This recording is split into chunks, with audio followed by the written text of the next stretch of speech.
Saudara, selamat pagi kita sekalian, salam sejahtera. Haleluya, haleluya. Kiranya Tuhan menolong dan memberkati kita lewat firman Allah yang akan kita dengar di kesempatan yang berbahagia ini. Saya percaya semua Tuhan atur, Tuhan tentukan, semua dalam pengendalian Tuhan akan segala sesuatu, ya. Yang kita hadapi, yang kita alami, baik yang hari ini maka ke depan juga semua dalam pengaturan Tuhan. Saya berada di satu topik yang tidak jauh seperti apa yang saya khotbahkan minggu yang lalu. Saya kasih judul gereja yang mau berbuat lebih bagi Kristus. Saya ulang kembali, gereja yang mau berbuat lebih bagi Kristus. Maksudnya standar hidup yang kita hidupi itu harus melebihi dari standar yang sesungguhnya. Contoh yang coba saya pelajari begini, saudara. Kalau orang ingin masuk ke sebuah perguruan, kalau sudah dia menyelesaikan tingkat atas, ya kan saudara, dia mau masuk ke perguruan, biasanya ada kriteria, ada ketentuan yang akan menerima sebuah kelebihan dari yang sewajarnya. Tentunya seorang yang ingin masuk itu harus memiliki nilai lebih. Katakanlah nilai, kalau dulu disebut ada NEM namanya, ya kan, di atas rata-rata. Jadi kalau sudah memiliki persyaratan yang seperti begitu, kita akan menerima sebuah pelayanan lebih daripada yang sesungguhnya. Tapi kita harus memiliki nilai lebih. Orang dunia pun, saudara, mencari yang seperti begitu, apalagi kita di dalam Tuhan. Ya, saya ingin membuka sedikit cara berpikir kita, ya. Memberi sama Tuhan itu harus jangan di bawah standar, kalau bisa di atas dari standar yang sesungguhnya. Ini yang saya coba kasih pelajaran, saudara, ya. Saya ambil dari kitab Kejadian yang ke-24, saudara. Nah, saudara perhatikan ada judul di atas di Alkitab, ditulis di situ, Ribka dipinang bagi Ishak.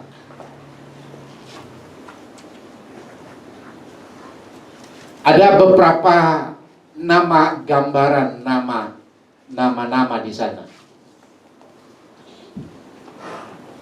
Ada nama Abraham, ada nama Eliezer, ada nama Ishak, dan ada nama Ribka di sana. Ini sebuah gambaran yang harus kita renungkan dan coba saya ingin jelaskan kepada kita. Saya percaya begini, kisah-kisah yang coba kita pelajari, yang dicatat dalam Alkitab itu memiliki makna yang begitu luas. Dan yang ingin kita pelajari dan kita tangkap, apa yang menjadi intisari dari firman Allah ini. Abraham itu gambaran dari Allah Bapa yang mengutus Roh Kudus.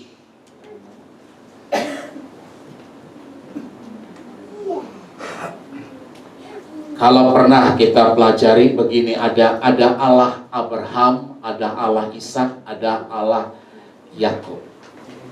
Selalu ada tiga. Itu bicara tentang Allah Bapa, Anak, dan Roh Kudus. Nah, kita akan memberikan sebuah gambaran agar kita bisa mengerti nanti, saudara, apa maksud dari pembacaan ini. Abraham adalah gambaran Allah Bapa yang mengutus Roh Kudus. Kalau nanti saudara baca di kitab Yohanes yang ke-16 itu saudara, ya, Yohanes 16 dan 1 Korintus 12 itu bicara tentang Roh Kudus.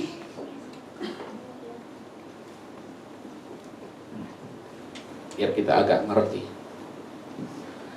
Ada Abraham, ada Eliezer di sana. Eliezer itu gambaran Allah Roh Kudus yang menjumpai Ribka. Ribka sebagai gereja Tuhan, Efesus yang kelima 25-32. Saya coba akan munculkan ini saudara, biar agar lewat visual ini kita bisa coba akan menangkap apa yang menjadi nilai. Perhatikan, Ribka adalah gambaran gereja Tuhan. Ribka adalah gambaran saudara dan saya. Jadi judulnya tadi saudara, memberi lebih. Apa yang dilakukan Ribka sebagai gereja? Ribka dengan 10 ekor unta, kita sudah sudah kita pelajari minggu kemarin, saudara. Perhatikan unta. Unta itu besar, saudara. Lebih besar daripada kerbau. Dan unta ini dijuluki adalah hewan yang bisa bertahan di padang gurun. Karena bisa berbulan-bulan dia tidak minum, karena dia menyimpan air dalam tubuhnya. Nah, sekali dia minum itu bisa ratusan liter, saudara. Unta.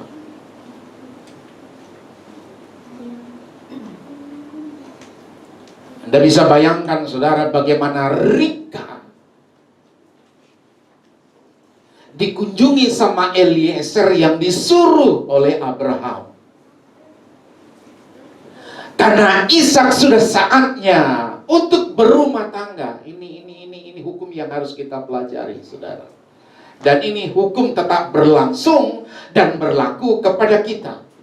Paulus bilang, antara terang dan gelap tidak bisa bersatu. Jadi saya ingatkan kepada pemuda-pemudi yang ingin berumah tangga, pastikan calon yang engkau jadikan menjadi pasanganmu nanti itu sudah kenal Tuhan, dan tidak sekedar kenal Tuhan, tapi betul-betul menjadi orang yang sungguh-sungguh di dalam Tuhan. Jangan coba-coba cari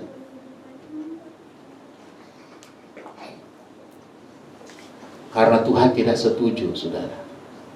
Jadi saya tekankan bagi pemuda-pemudi, ya, kalau ingin berumah tangga, carilah yang seiman. Carilah yang sesuai dengan kriteria yang kau tentukan dengan iman, sesuai dengan firman Allah. Karena biasanya penyesalan selalu datang terlambat di belakang. Sesuai dengan firman Tuhan, saya ingatkan kita, jangan sampai menyesal. Kalau sudah terlanjur saudara berumah tangga, saya ingatkan kembali, terlanjur kita berumah tangga dengan orang-orang yang ternyata belakangan kita banyak penyesalan karena kita kurang selektif, kurang hati-hati untuk menentukan. Ingat, tidak ada perceraian. Jadi satu kali untuk seumur hidup. Kalau sudah terjadi sebuah rumah tangga, apalagi kita sebagai orang Kristen, jangan bermimpi untuk berpisah. Karena Tuhan, Alkitab bilang, Tuhan tidak suka dengan perceraian. Saya ingatkan kita pemuda-pemudi, carilah pasanganmu yang cinta Tuhan. Nah, inilah pemahaman Abraham. Abraham sudah berpuluh-puluh tahun di Kanaan. Jadi Ur Kasdim Mesopotamia itu beda dengan Kanaan. Jadi ceritanya Abraham, kalau kita pelajari kitab Kejadian yang ke-12, Abraham dipanggil Tuhan dari kampungnya. Dia disuruh keluar. Nah coba Kejadian 12 biar kita ngerti nanti kisah ini, saudara. Kejadian 12, saudara, perhatikan di sana ya. Berfirmanlah Tuhan kepada, pergilah dari negerimu dan dari sanak saudaramu dan dari rumah bapakmu ini ke negeri yang akan kutunjukkan kepadamu. Aku akan membuat engkau menjadi bangsa yang besar dan memberkati engkau serta membuat namamu masyhur dan engkau akan menjadi berkat. Aku akan memberkati orang yang memberkati engkau dan mengutuk orang yang mengutuki engkau, dan olehmu semua kaum di muka bumi akan mendapat berkat. Jadi Tuhan panggil Abraham. Lepas dari kepentingan apa yang Tuhan mau untuk Abraham, yang jelas Abraham dipanggil. Kalau nanti kita pelajari, Ur Kasdim Mesopotamia itu adalah penyembah berhala. Tapi Allah menemukan seorang yang betul-betul pas di hatinya, yaitu Abraham. Memang betul, dia orang yang setia. Dia dipanggil, kamu keluar. Sampai beberapa lama itu proses berlangsung. Sampai mereka tibalah di tanah Kanaan. Tanah Kanaan itu yang sekarang disebut Israel. Ur Kasdim itu adalah negara lain, jauh.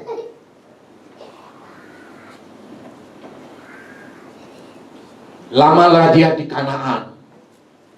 Punya anaklah dia, namanya Ishak. Dan anaknya sudah saatnya untuk berumah tangga. Tapi Abraham memiliki pemahaman yang betul-betul, aku tidak akan pernah ambil istri buat anakku dari orang yang tidak kenal Tuhan. Itu sebabnya Eliezer disuruh ke Mesopotamia, kampungnya. Disuruhlah Eliezer, engkau pergi, bawa ini, bawa ini, bawa ini. Karena Abraham memang orang kaya, dia orang yang terpandang, dia orang yang diberkati Tuhan. Utuslah Eliezer tadi, saudara. Sesuai dengan apa yang disampaikan oleh Abraham, sesuai itulah Eliezer alami di setiap perjalanannya. Saya tangkap sebuah nilai. Itu Eliezer adalah hambanya Abraham. Dan Allah buat berhasil dan betul diberkati oleh Tuhan. Pas seperti yang dia omong, pas seperti yang dia katakan, ceritanya, kronologinya, begini, pas. Ketemulah dia dengan seorang Ribka. Nah ini ceritanya, saudara. Ketemulah dia dengan seorang Ribka. Eliezer tidak tahu siapa si Ribka. Eliezer tidak ngerti latar belakangnya. Tapi ketika Abraham menceritakan dan Eliezer dengar dan dia ingat apa yang dikatakan oleh Abraham, percis apa yang dijelaskan oleh Ribka. Ternyata Ribka juga bisa menceritakan hierarki keluarga. Kita harus jelas. Haleluya. Ciri yang pertama, harus jelas di dalam Tuhan. Dan harus tahu siapa kita.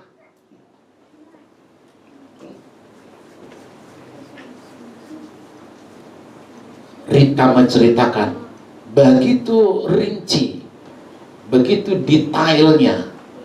Kita harus ngerti, jelas siapa kita. Secara rohani, saudara adalah anak-anak Tuhan. Harus mengerti dan harus paham. Jangan menjadi Kristen hanya Kristen di KTP. Harus ngerti, harus jelas. Amin atau amin ini, saudara? Tidak sekedar Kristen. Biar kita lihat nanti, saudara, bagaimana perjalanan itu Tuhan yang mendesain, Tuhan yang menentukan lewat Abraham. Dan apa yang dijalankan oleh Eliezer itu pas Dan dia ketemu dengan Ribka. Saya katakan, Ribka itu adalah gambaran saudara dan saya. Ribka itu adalah gambaran gereja Tuhan. Harus jelas gereja. Punya pengajaran, punya keyakinan. Haleluya. Punya kesungguh-sungguhan, punya keseriusan di dalam Tuhan. Jangan terombang-ambing. Harus jelas, saya katakan harus jelas. Kalau orang yang tidak jelas adalah orang yang terombang-ambing. Dan orang yang terombang-ambing itu bagaikan gelora laut.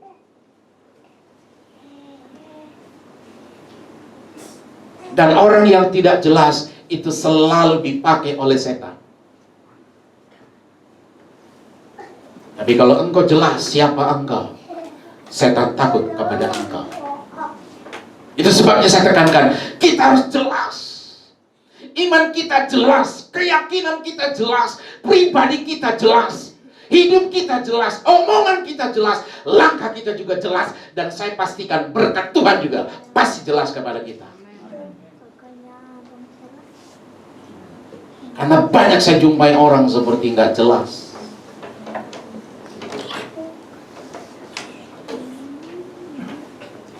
Omongannya berbelat-belit, omongannya nggak jelas. Sehingga sikapnya nggak jelas, hidupnya nggak jelas, sehingga dia tidak pernah jelas. Saudara pernah lihat orang nggak jelas? Orang yang nggak jelas itu sama dengan setan, saudara.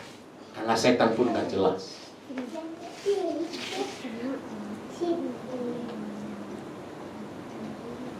Dipastikan jelas, Ribka jelas. Dia bisa menceritakan kronologis tentang rumah tangga, tentang hidupnya, tentang keluarganya. Dia tahu. Maksudnya apa? Tentang kerohanian kita juga harus jelas. Biar kita mendapat berkat yang jelas dari Tuhan.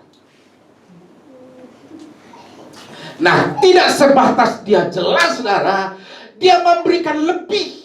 Nah, ini yang akan kita pelajari, saudara. Ketika dia ketemu dengan Eliezer dari perjalanannya yang nan jauh itu, dia capek mungkin, dia haus mungkin, dia tidak tahu apa yang akan dia lakukan, tapi tiba-tiba dia ketemu. Dia tidak tahu itu si Ribka atau bagaimana. Dia minta air. Tadi waktu kapan, jam berapa itu, saudara? Jam berapa tadi dicatat itu, saudara? Pada waktu petang. Dia haus, saudara. Nah, coba kita pelajari. Dia minta minum. Ternyata dia kasih minum. Nah, Ribka adalah gambaran gereja. Yesus adalah mempelai kita laki-laki itu. Jadi Yesus dengan gereja harus jelas. Gereja menjadi representatifnya Kristus. Wujud nyatanya Kristus. Perwujudan daripada Kristus adalah gereja. Di muka bumi ini, pertanda kita milik, pertanda kita kepunyaan Tuhan. Kita harus menampilkan. Ini dia. Karena Kristus yang hidup di dalam aku. Kalau nanti kita pelajari 1 Korintus 5 ayat yang ke-17. Yang lalu sudah berlalu, yang lama sudah berlalu. Sesungguhnya yang baru sudah datang di dalam Yesus. Nah, kehidupan itulah yang akan kita hidupi, ya. Apa yang lebih diperbuat oleh Ribka? Perhatikan. Yang pertama, saudara, saya catat di sana, anak yang sangat cantik. Jelas ya, saudara?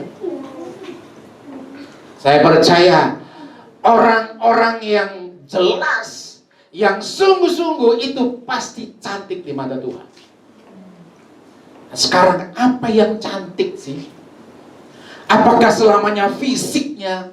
Saya percaya bukan masalah fisik ini, saudara. Walaupun memang di sini dicatat tentang fisik. Ayat 16 itu, saudara. Apa itu ayat 16 itu dicatat di sana, saudara? Hah?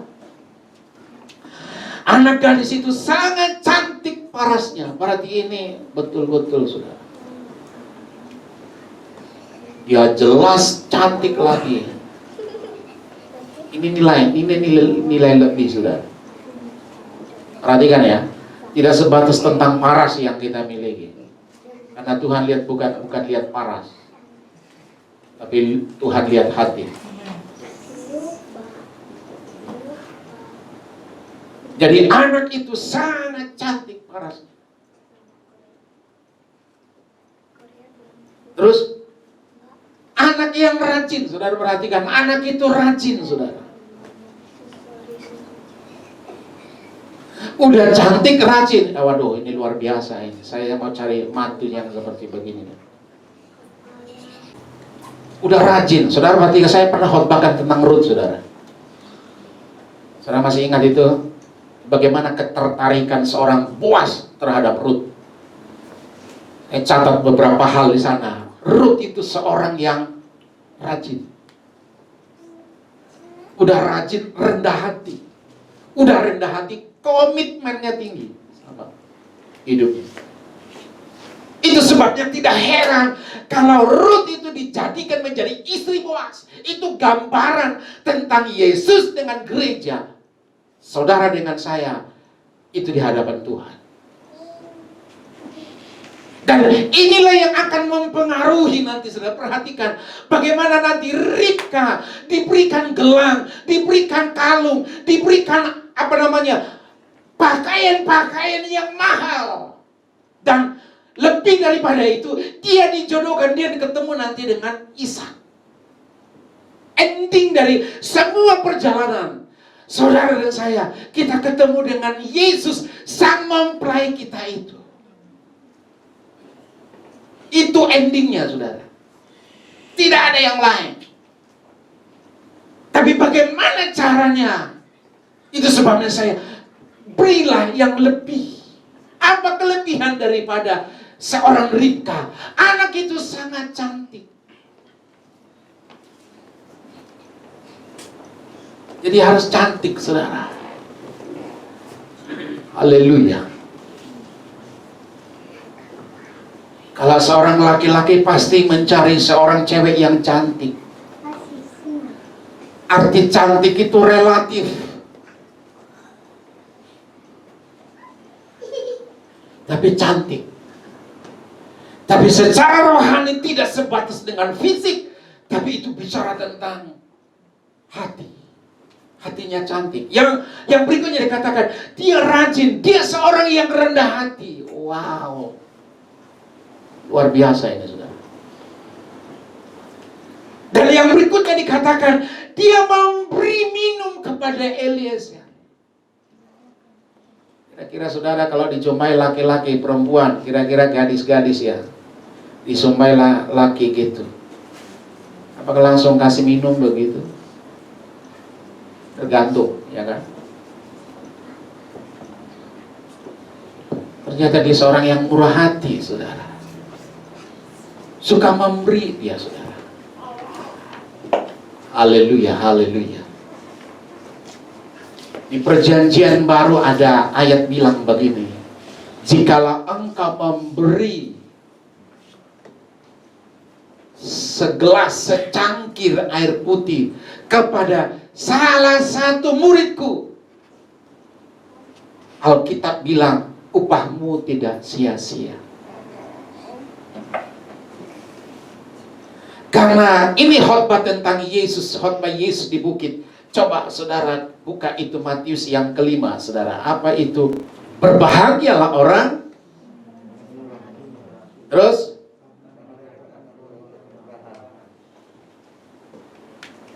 dari suka memberi. Jadi Ribka memberi minum si Eliezer. Terus yang berikutnya dikatakan Ribka memberi minum kepada apa, saudara?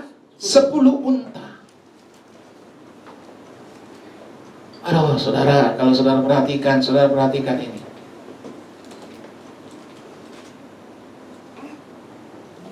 Saudara, ada 10 unta, saudara. Kita pelajari tadi, dia punya buyung. Dan dia harus menimba air untuk memenuhi buyungnya ini. Saudara pernah dengar cerita janda yang miskin di perjanjian lama, saudara? Ketika penagih hutang datang ke rumahnya, janda ini nggak punya uang. Tentunya anak akan diambil karena nggak bisa bayar hutang. Tapi dia didatangi seorang hamba Allah. Dia bilang begini, kumpulkan semua buyung-buyung, biar diisi dengan minyak. Jadi buyung itu tidak kecil, saudara. Buyung itu besar.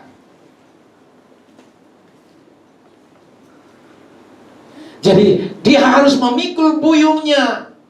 Dan dia harus pergi ke sumur. Dia harus menimba. Itu berulang kali. Karena memang dia seorang yang suka memberi.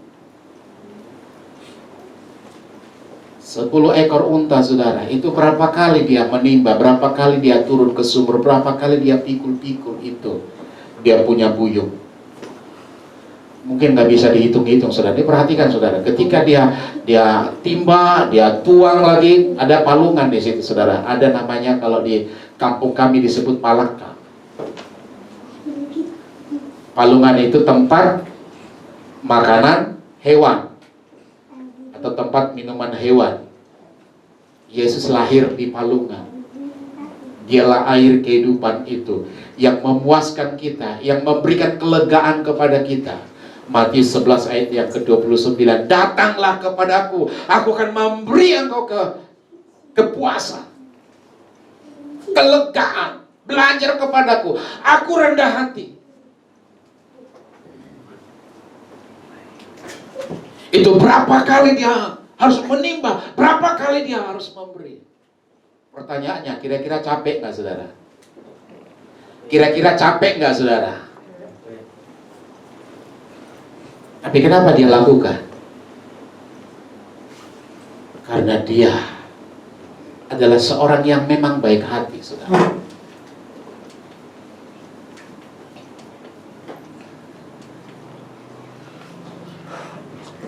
Memberi minum kepada 10 unta, terus memberi rumput atau jerami kepada semua unta-untanya. Waduh, udah minum, kasih rumput lagi. Karena memang unta makan rumput, saudara. Sudah memberi rumput, memberi jerami, dia memberi penginapan juga. Udah memberi penginapan, dia menyediakan hidangan untuk dimakan. Apa yang lebih diperbuat oleh Ribka? Inilah yang lebih tadi itu, saudara. Ketika dia melakukan itu, ya kan? Apa yang diterima oleh Ribka?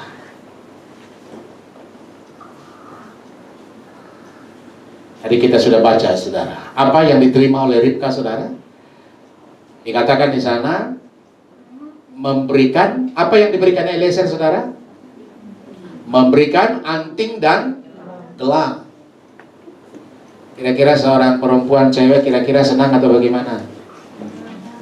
Halo, kira-kira senang atau bagaimana? Gelang itu di mana? Anting di mana? Itu ada maknanya, saudara. Jadi kalau zaman dulu udah ada begini, memang sekarang memang ada. Itu ada makna arti. Memberikan anting, memberikan gelang. Berapa sikal tadi, saudara? Berapa itu beratnya? 22. Hah? Setelah unta-unta itu puas minum, maka orang itu mengambil anting-anting emas.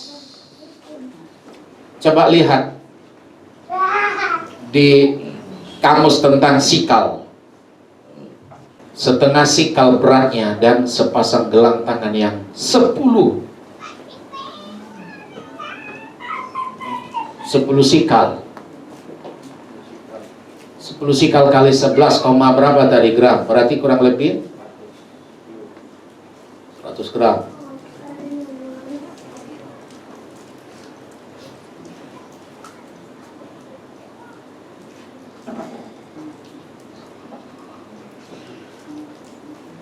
(11,4 gram). 1 gram berapa? Tergantung masnya ya. Mas apa? Mas Jawa,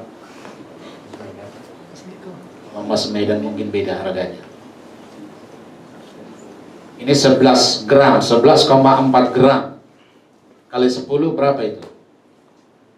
Kalau 10 sikal 110 toh?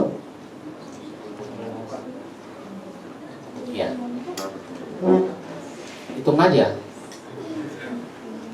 Kalau tadi setengah sikal berarti kurang lebih sekitar 6 gram. 6 kali taruh 600, 6 kali 6 berarti ya 3.600.000 kalau diuangin sekarang. Terus gelangnya itu berapa? 10 sikal kali berarti 110 kali 6 itu sudah. Kira-kira senang nggak, saudara? Nggak senang lagi, saudara. Udah sukacitanya luar biasa itu. Udah di langit yang ke-7 itu.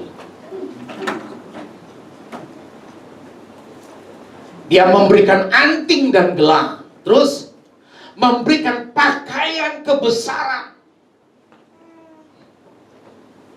Pakaian kebesaran itu tidak sembarangan kain, saudara.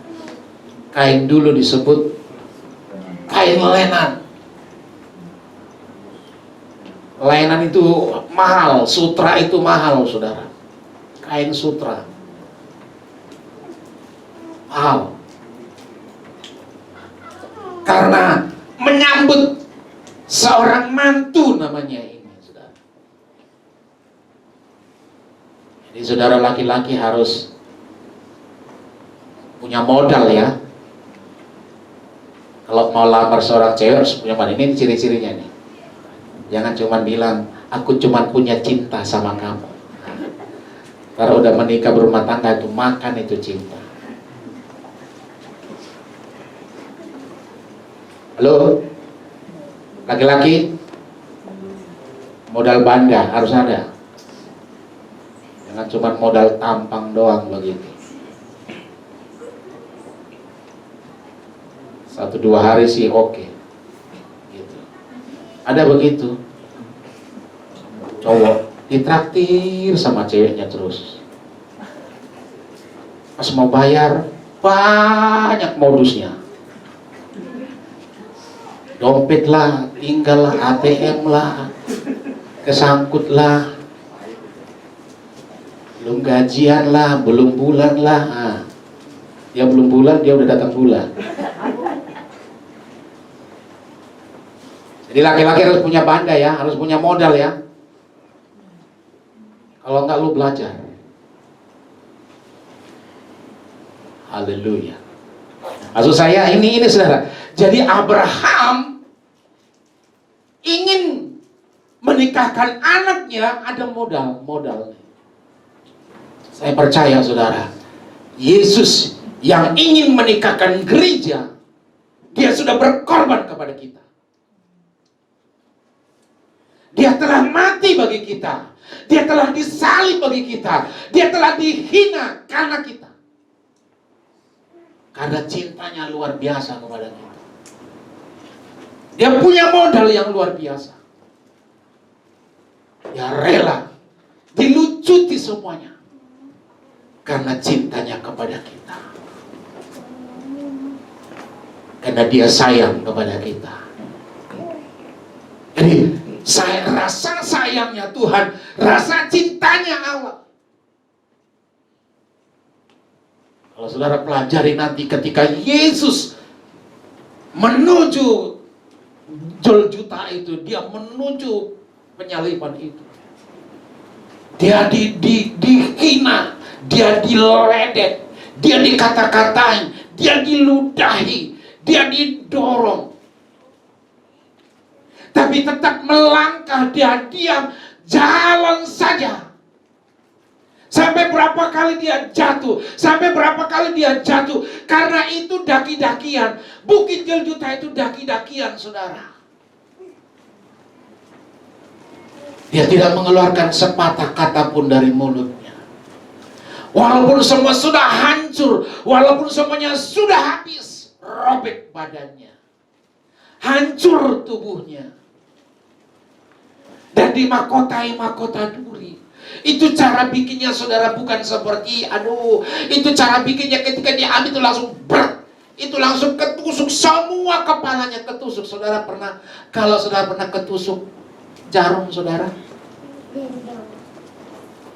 Lah ini, saudara, ini tumbuh-tumbuhan yang berduri. Kami pelajari begini, ternyata itu tumbuh-tumbuhan berduri yang memang ada racunnya, saudara. Kalau kena ke tubuh manusia, itu perihnya, itu waduh, nggak nahan sakitnya. Saudara kena duri, coba kena duri, saudara. Dia jalan, dia disalibkan, dipaku, sampai kata-kata yang keluar, Eli, Eli, lama sabachthani.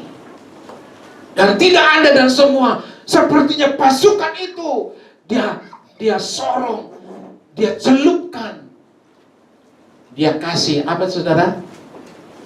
Cukai, asam. Saudara bisa bayangkan, saudara, ada daun itu kan, dicelupkan ke asam, cukai namanya.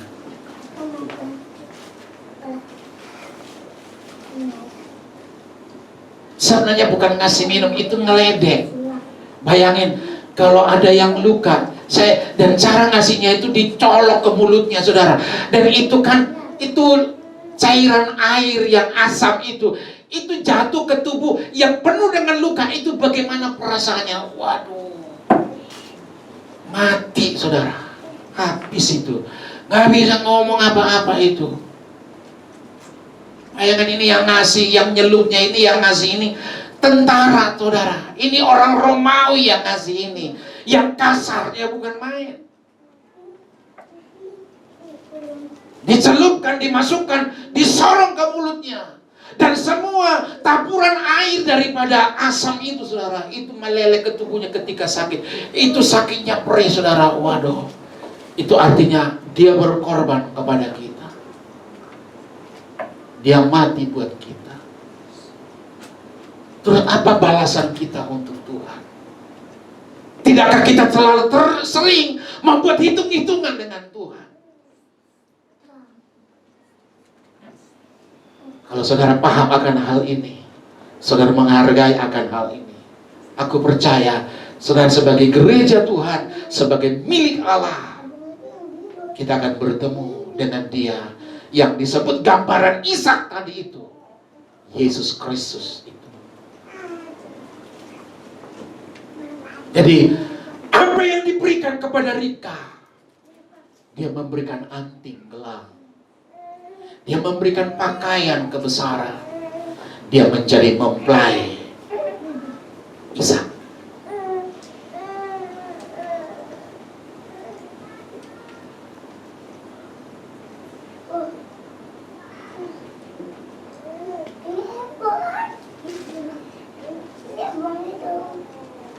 Coba saudara kita perhatikan,